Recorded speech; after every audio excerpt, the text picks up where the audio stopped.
wide world of phrasing right now. Cool. So I'm going to tell you about my experiences raising money as a early stage company, but I mean really early stage. Before I tell you how early, let me tell you a little bit about myself. That was a great intro. I'm the co-founder and COO of NorthOne. I was previously at Frank & Oak. I was part of the first group of folks there. So I was employee number 6. When I left, we were like 200. Spent time working in ad tech at a company called Source Knowledge. Probably don't know them, but we built solutions for Shopify, Trivago, Machine Zone, Supercell, all the companies that you know and love. And I also spent time in VC at a European VC called Keyword Ventures. My work's been featured in places like TechCrunch, Ad Age. I've been a speaker at South by Southwest, so been around the block. It's been a little over a decade since I've been in the startup ecosystem. Quick context about NorthOne, and then you won't have to hear me talk about my company again. But we create digital checking accounts for SMBs in the US. We're a team of 15 based in Toronto. We're currently running an early access program with more than 40,000 small businesses using our app. And we raised $2.5 million before we had written one line of code. How did we do that? Well, it's really about a mentality.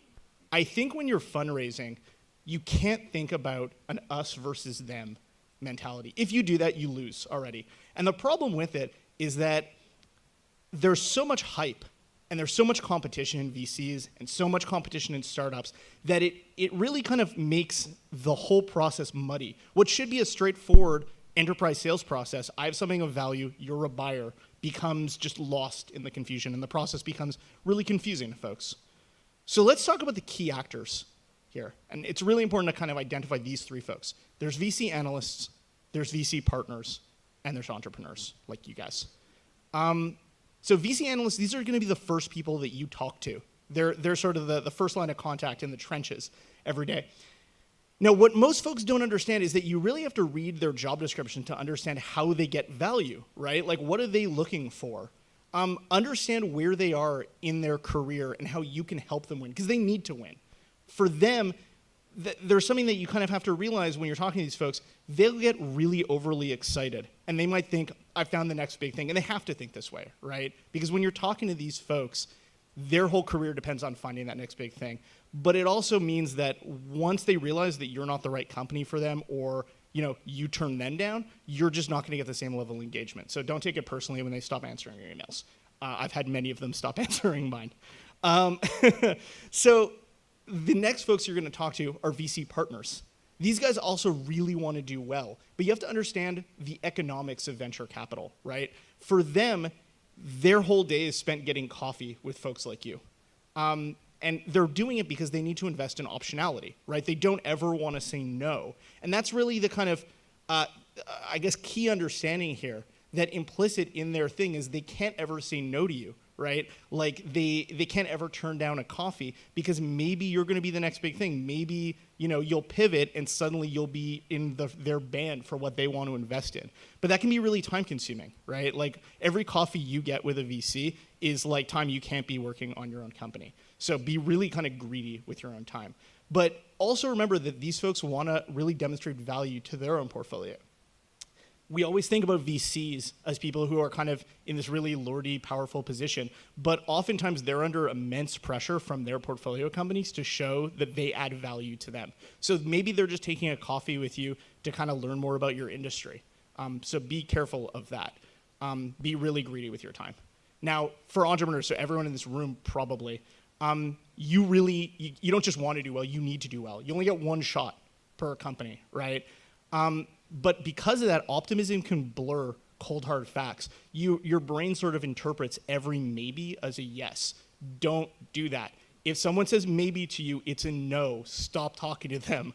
Unsubscribe. Okay? You want everyone to say yes at every level, and that's the only way that you're going to devote more time to them. But also remember that your identity can get really conflated with the company's success, right? Like your friends who maybe work in VC might want to help you, but maybe it's not the right deal. Maybe you're too small for them. Maybe you're too early for them. Maybe it's not the right industry. So just be careful about that. Remember that like friendships don't mean that they're going to invest in you, right? Okay, so what can you do? This seems really complicated and like kind of stressful, right? What can you do as an entrepreneur? Well, start the relationship long before you raise. It's okay to have those first just like initial conversations with people. Some people that we talk to in our seed raise are only becoming valuable to us now. So really build those relationships. Do that through like email updates. It's way more effective than getting coffees every couple of months or every week or something like that. Build a list for every person you talk to. Talk about your asks, talk about what you're doing, give them updates that way. So it's like you can be greedy with your time, right? Remember that it's a two-sided sales process. Phase one is you're selling to VCs. Do this consistently until you get a term sheet. After you get a term sheet, get them to sell to you. Remember, you can be picky too, right? And also don't forget how much of the VC process is purely about timing and luck. Like a lot of this is out of your control, and that sucks, but it's the reality. Quick cheat sheet, what early stage VCs look for. Remember, very clearly articulate the problem. Show them that what you're working on is a hair on fire problem. If it's not, they're not going to give you their money. Build expertise. If you can't hire people, that's the best thing to do. If you can't hire them, recruit a board of advisors. Get people, give them a little bit of equity and get them to help you. Anything so you can put people on your slides who look like they know what they're talking about. And then focus on traction. Don't get stuck thinking that you need to build a perfect product. A huge wait list of people who really like your idea is like 1,000 times more valuable than like a perfectly executed product. So keep that in mind. Awesome. So thanks for your time, guys. If you have any questions, let me know now, or you can talk to me after.